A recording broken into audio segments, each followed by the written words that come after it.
வீட்டில் இருக்கிற வேலையெல்லாம் ரொம்ப சீக்கிரமாக கடகடன்னு முடித்தாலே தெரிஞ்சுக்கலாம். ஒன்று வீட்டுக்கு யாராவது ரிலேஷன் வர போகிறாங்க, இல்லைன்னா நாம் எங்கேயாவது வெளியில் போக போகிறோம். ஸோ அதில் இன்றைக்கி நாங்கள் 2வது கேட்டகரி. சரி, பக்கத்தில் ஜெயச்சந்திரன் இருக்குது, தீபாவளி அப்பயே போல் ரொம்ப கூட்டம் இருக்கும், புதுசாக ஓப்பன் பண்ண கடை அப்படிங்கிறனால கூட்டத்தில் போனோம், நாம் சிக்கிடுவோம் அப்படிங்கிறனால போல். சரி, இப்போ கொஞ்சம் ஃப்ரீயாக இருக்கும் அப்படிங்கிறனால என்னென்ன இருக்குது எப்படி இருக்குதுன்னு பார்க்கலான்னு போனோம். நல்லாயிருக்கு. ஒவ்வொரு ஃப்ளோர்லேயும் நாங்கள் ட்ரெஸ் செக்ஷன் வேறு எதுவுமே பார்க்கல, ஸ்ட்ரைட்டாக எடுத்தது இங்கே வந்தேன். ஆனால் கடையா இது அப்படிங்கிற மாதிரி இருந்தது. அந்த ஒரு ஃப்ளோர் ஃபுல்லாக செப்பல் செக்ஷன். ஒரு ஃப்ளோரை 3ஆக பிரிச்சிருக்காங்க. நடுவில் 2 பக்கமும் வந்து ஜென்ஸோட ட்ரெஸ் இருக்குது. கடைசி செக்ஷன் ஃபுல்லாக செப்பல் செக்ஷன். இவ்வளோ கலெக்ஷன் செப்பல்ஸில் வச்சுருக்கீங்களா அப்படிங்கிற மாதிரி.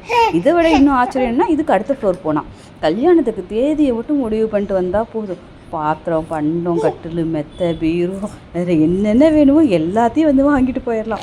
அப்படிங்கிற மளிகை சாமான் வேணுனாலும் அதுவும் இருக்குது. என்ன காய் செக்ஷன் தான் வந்து மேலே வச்சுருக்காங்க. இது ஒரு யூஸ்ஃபுல் நமக்கு. காய் வேணால் டக்குன்னு வாங்கிக்கலாம். இவ்வளோ தூரம் போய் நமக்கு ஏதாவது வாங்காமல் வந்தால் நல்லாயிருக்குமா? ஒரு செப்பலை வாங்கியாச்சு.